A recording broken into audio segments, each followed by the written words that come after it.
बहुत ही महत्वपूर्ण और देश के लिए और बड़ी आबादी के लिए भारतीय जनता पार्टी की सरकार में एक और बिल आया है, क्योंकि मेरे से पूर्व में जो हमारे साथी बोले हैं वो माननीय सदस्य हमारे साथ नहीं, लेकिन मैं उनके बहुत सारी बातों से सहमत हूं। और अध्यक्ष महोदय, मैं देख रहा हूं जो एक्स कांग्रेस वाले वो ज्यादा बोल रहे हैं।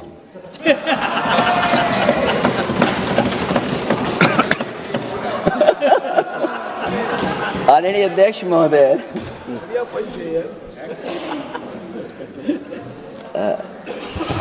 अध्यक्ष महोदय, जो आज बिल पेश हुआ है, मैं हिंदी और अंग्रेजी को जो कुछ समझ सकता हूं वो यही मैं कह सकता हूं कि माननीय मंत्री जी ने ये कहा कि ये उम्मीद है। ये उम्मीद कैसे बना है, अंग्रेजी में भी मुझे समझ में नहीं आ रहा कि उम्मीद है ये, हिंदी में भी समझ में नहीं आ रहा कि ये उम्मीद है। यूनिफाइड वक्फ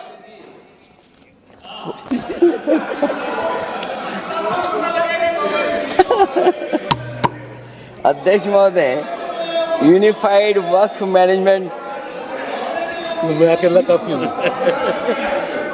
अध्यक्ष महोदय, ये अध्यक्ष महोदय, मैं समझ सकता हूं कि मैं वो बात छेड़ना नहीं चाहता था, लेकिन क्या करूं, मजबूरी है अब। अध्यक्ष महोदय, अभी माननीय सदस्य लोग ये कह रहे हैं कि हमारे सदस्य नहीं है यहां पर जो हमारे साथी हैं, लेकिन अध्यक्ष महोदय मैं ये कहना चाहता हूं, अध्यक्ष महोदय मैं ये कहना चाहता हूं, ये जो बिल लाया जा रहा है, भारतीय जनता पार्टी में एक मुकाबला चल रहा है। भारतीय जनता पार्टी के अंदर मुकाबला चल रहा है कि खराब हिंदू कौन बड़ा है। और ये बात अध्यक्ष महोदय मैं ऐसे ही नहीं कह रहा हूं। जो पार्टी ये कहती हो कि दुनिया की सबसे बड़ी पार्टी है, अध्यक्ष महोदय वो अपना राष्ट्रीय अध्यक्ष नहीं चुन पाए अभी तक। अध्यक्ष महोदय, अध्यक्ष महोदय, भारतीय जनता पार्टी क्या है?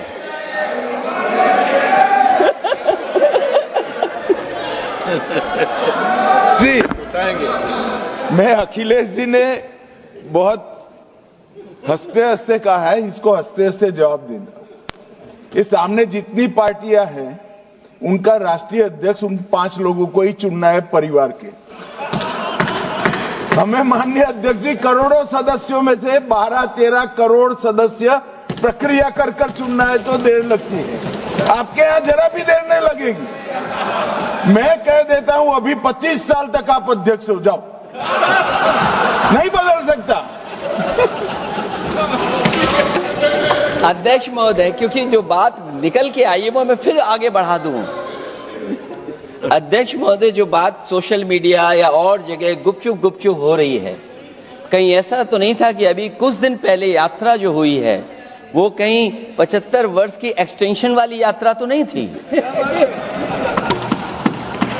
अध्यक्ष महोदय, ये जो इस बार जो वक्फ बिल आया है, नाकामी का पर्दा इस बार है वक्फ बिल। और नाकामी को एक आध नहीं है, मैं कई नाकामियां बता सकता हूं। अभी मैं माननीय सदस्यों को सुन रहा था, वो पुराने कई बिल उनके बारे में चर्चा कर रहे थे कि कितने प्रोग्रेसिव बिल लेकर के आए हैं। मुझे याद है मैं उत्तर प्रदेश में उस समय था और मुझे लगा कि शायद इनकी वो बात ठीक होगी। एक ये बहुत तैयारी के साथ फैसला लेकर के आए थे और फैसला ये लिया था आधी रात के आज के बाद नोट नहीं चलेंगे, नोट बंद हो जाएंगे।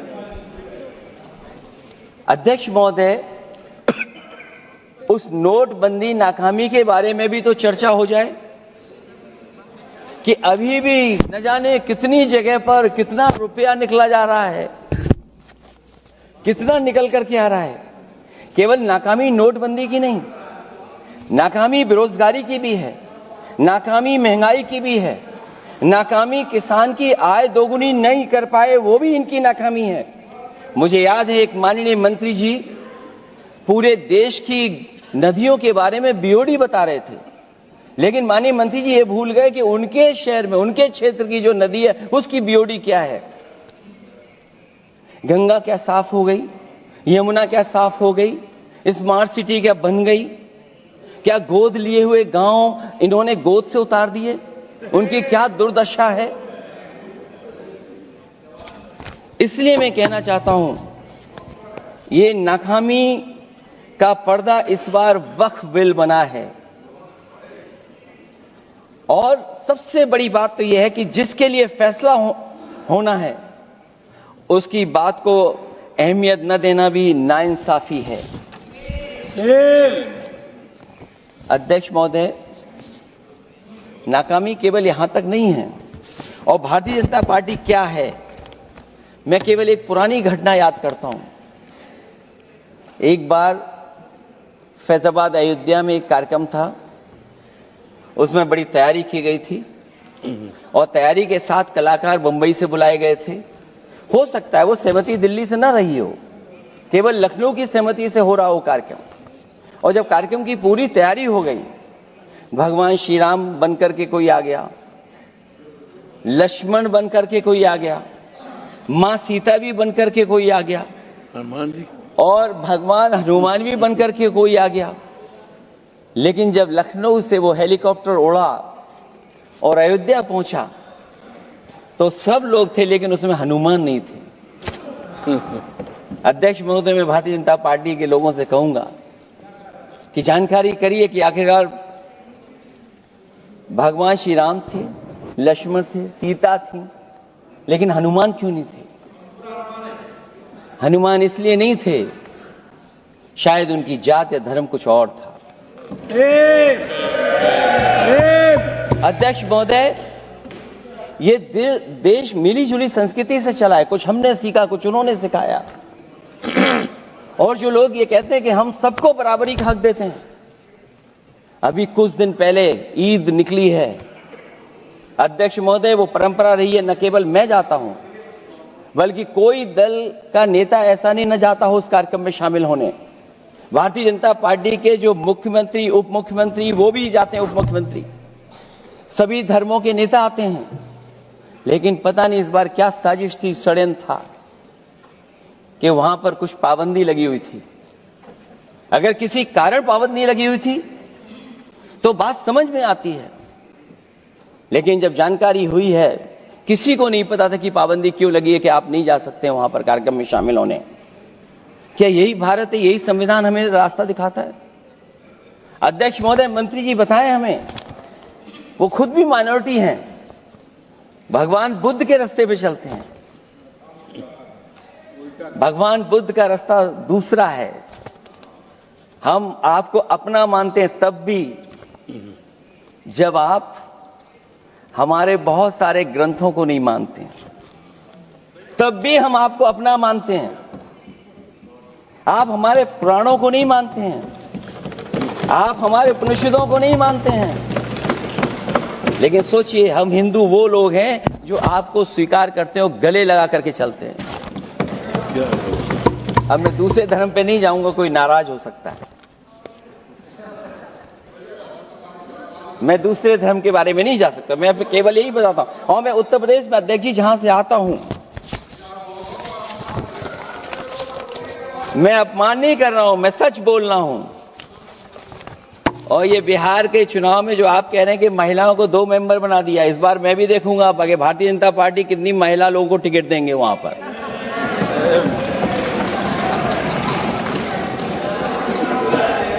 अध्यक्ष महोदय, भाजपा जब भी कोई नया बिल लाती है तो वो अपनी नाकामी छुपाती है। भाजपा वाले मुसलमान भाइयों की वक्फ की जमीन चिन्हित करने की बात कर रहे हैं, जिससे महाकुंभ में जो हिंदू मारे गए हैं या खो गए हैं, उनको चिन्हित करने की बात पर पर्दा पड़ जाए। अध्यक्ष महोदय, मुझे खुशी इस बात की कि हमारा धर्म हमारा धर्म, अध्यक्ष महोदय, नहीं, कुछ कहना चाहते हैं। नहीं, प्लीज, उनको अलाउ नहीं किया। अध्यक्ष महोदय, कुंभ में आस्था सबकी है, कोई ऐसा नहीं जिसकी आस्था ना हो। और कुंभ कोई पहली बार नहीं हो रहा था। ये भारतीय जनता पार्टी के लोगों ने ऐसा प्रचार किया कि 144 वर्षों के बाद पहली बार महाकुंभ होने जा रहा है, और लोग निकल पड़े। सरकार ने कहा कि हमारी तैयारी 100 करोड़ की है। आप कहते टेक्नोलॉजी का हम इस्तेमाल करेंगे, जमीनों को हम मैपिंग कर करके डेटा एंड रिकॉर्ड ठीक करेंगे। अध्यक्ष महोदय, ये बताएं कि वो 30 लोग कौन थे, उनके नाम क्या थे जिनकी जान चली गई, न केवल जान जाने वालों की, बल्कि अध्यक्ष महोदय ये सरकार बताए कि जो लगभग 1000 हिंदू खो गए हैं, जो अभी तक नहीं मिले, जो अभी तक नहीं खोज पाए हैं, वो 1000 हिंदू की सूची कहां है?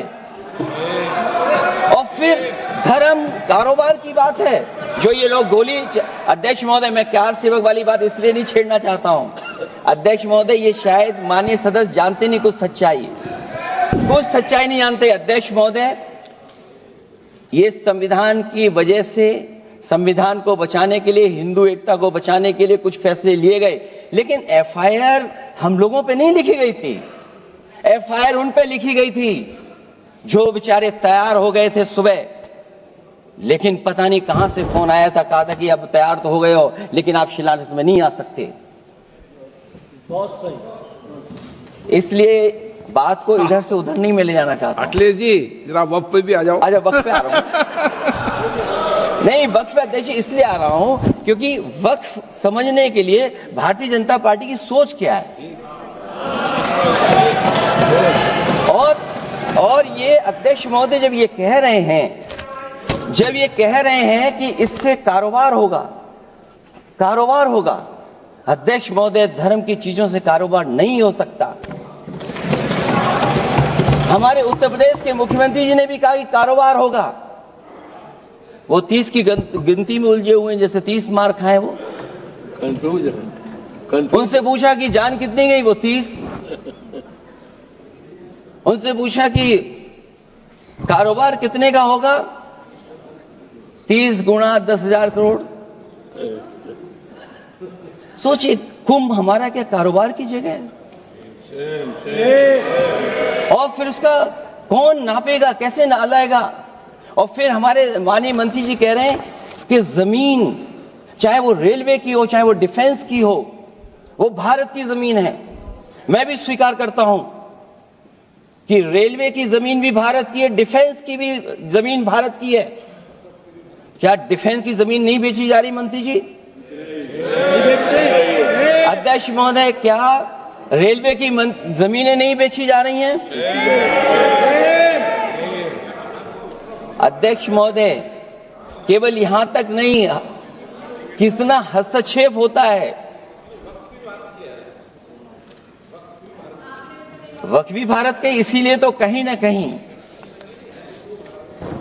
वक्फ की जमीन से, अध्यक्ष महोदय, माननीय मंत्री जी बताएं, और मुझे उम्मीद है कि जब जवाब देंगे तो बताएंगे कि वक्फ की जमीन से बड़ा मुद्दा वो जमीन है जिस पर चीन ने अपने गांव बसा लिए हैं, लेकिन कोई बाहरी खतरे पर सवाल बवाल न करे, इसलिए ये बिल लाया जा रहा है। और माननीय मंत्री जहां से आते हैं, जिस प्रदेश से आते हैं, कम से कम ये तो बताएंगे कि वहां कितने चीन ने गांव बसा लिए, घर बन गए हैं। अध्यक्ष महोदय, आपके माध्यम से सरकार गारंटी दे कि वक्फ की जमीन कभी भी किसी भी पैतरेबाजी से किसी और मकसद के लिए किसी और को नहीं दी जाएगी। वक्फ की वर्तमान व्यवस्था में चाहे 5 साल के धर्म पालन की पाबंदी की बात हो, या कलेक्टर से सर्वेक्षण के हस्तक्षेप की बात हो, या वक्फ परिषद या बोर्ड में बाहरियों को शामिल करने की बात हो, इन सब का उद्देश्य मुस्लिम भाइयों के सार्वजनिक अधिकार को छीनकर उनके महत्व और नियंत्रण को कम करना है।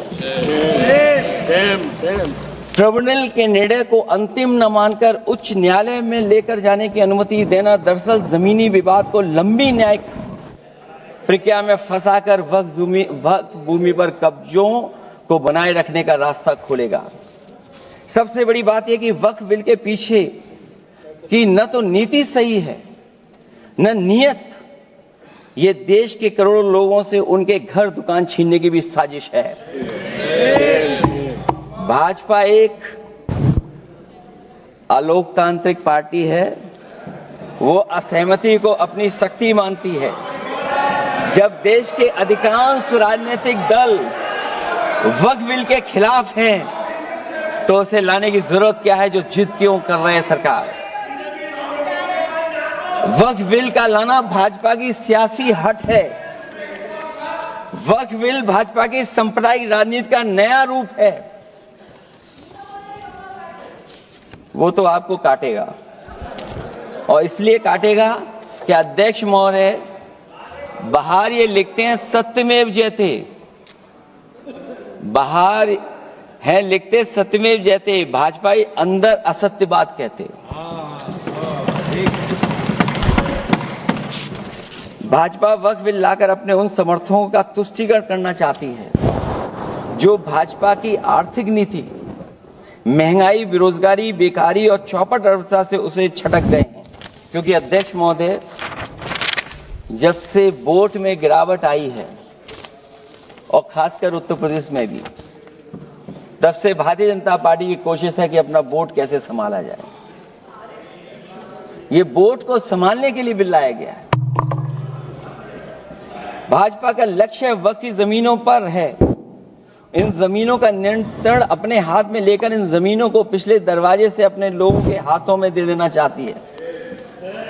भाजपा चाहती है कि वक्फ बिल लाने से मुस्लिम समुदाय को लगे कि उन पर हक को मारा जा रहा है, वो उद्वेलित हों और भाजपा को ध्रुवीकरण की राजनीति करने का मौका मिल सके।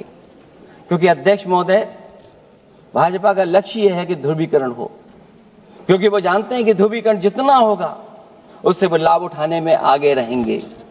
तो ये वक्फ बिल जो लाया जा रहा है, वो अपनी वोट बैंक को संभालने के लिए और समाज को बांट करके ध्रुवीकरण करके राजनीतिक लाभ लेने के लिए लाया जा रहा है।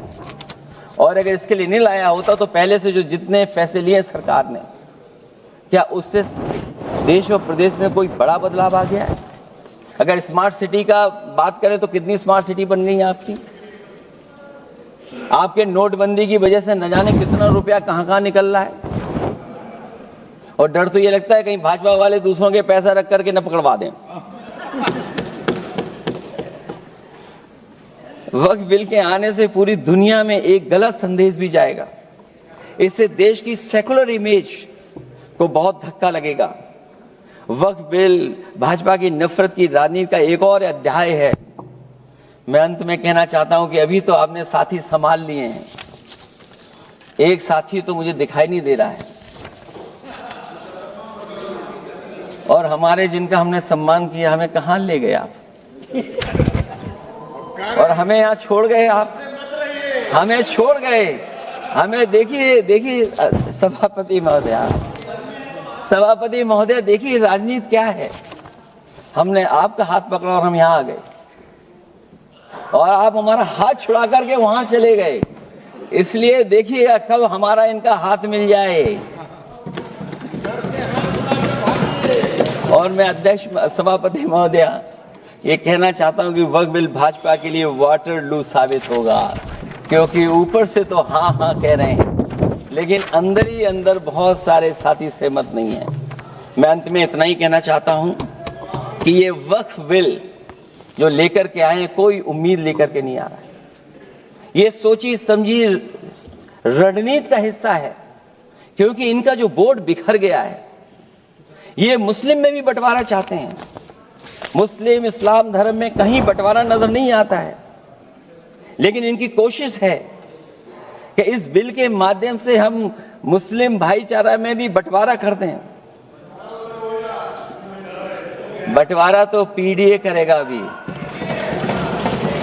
अभी देखिएगा सभापति महोदया, हमारे एक सदस्य कह रहे थे कि चुनाव बहुत अच्छा होता है, इनसे बेहतर किसने चुनाव देखा होगा? चलिए धन्यवाद। वोट ही नहीं डालने दिया। करिए चलिए सभापति महोदया, मैं धन्यवाद देता हूं। मैं और अपने दल और साथियों के साथ कहता हूं कि समाजवादी पार्टी बिल का विरोध करती है, वोट पड़ेगा तो हम इसके खिलाफ वोट डालने जा रहे हैं। माननीय सदस्य श्री कल्याण बनर्जी जी।